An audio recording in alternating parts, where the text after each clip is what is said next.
How to fix Spotify not working problem on Samsung Galaxy S26 Ultra. So let's start the video. First of all, go to app library, so just swipe up. Now here, so click on settings app. Now in setting, scroll down and click on apps. You will see apps is here, so click on apps. Scroll down and search Spotify app. You will see Spotify app is showing here. Scroll down to end. You will see Spotify app is here, so click on Spotify.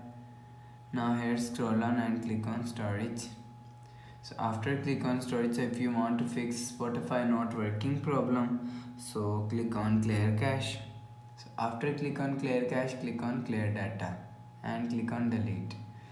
After the process, go back to home screen. You will see your problem is solved.